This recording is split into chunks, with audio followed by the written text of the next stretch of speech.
ও আমার একটা হৃৎপিণ্ড, সেটাই আল্লাহ নিয়ে গেছে।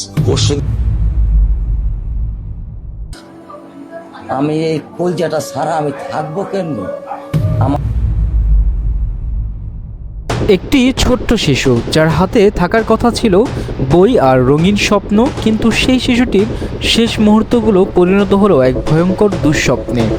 রাজধানীর ব্যস্ত শহরে একটি বন্ধ ফ্ল্যাটের ভেতরে ঘটে গেল এমন এক নৃশংসতা যা শুনলে শিউরে উঠবে পুরো দেশ।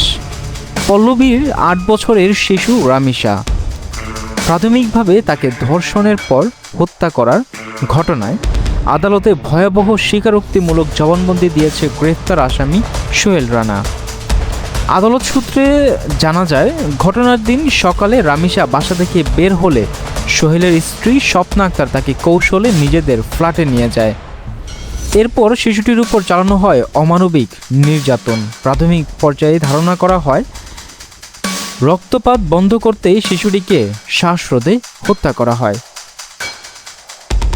হত্যার পর মরদেহ গুম করার উদ্দেশ্যেই মরদেহ থেকে মাথা বিচ্ছিন্ন এবং হাত পা বিচ্ছিন্ন করা হয়। জবানবন্দি অনুযায়ী ঘটনার সময় রামিসার মা বাইরে দাঁড়িয়ে বারবার দরজা কড়া নাড়ছিলেন, কিন্তু ভেতরে তখন চলছিল এক বিভীষিকাময় অপরাধ।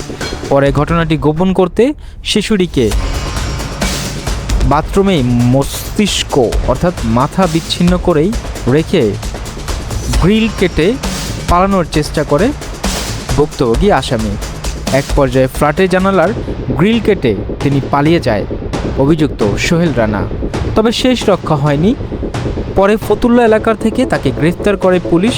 এই ঘটনার প্রথমে আটক করা হয় স্বপ্না আক্তারকে, পরে জিজ্ঞাসাবাদের ঘটনায় দায় স্বীকার করে সোহেল রানা। পুলিশ জানিয়েছে, ঘটনার আগে ইয়াবা সেবনের কথাও স্বীকার করেছে অভিযুক্ত। নিহত রামিসা ছিল রাজধানীর একটি স্কুলের 2য় শ্রেণীর শিক্ষার্থী। তার ছোট্ট জীবন শেষ হয়ে গেল এমন এক নির্মম ঘটনায় যা পুরো দেশকে নাড়িয়ে দিয়েছে।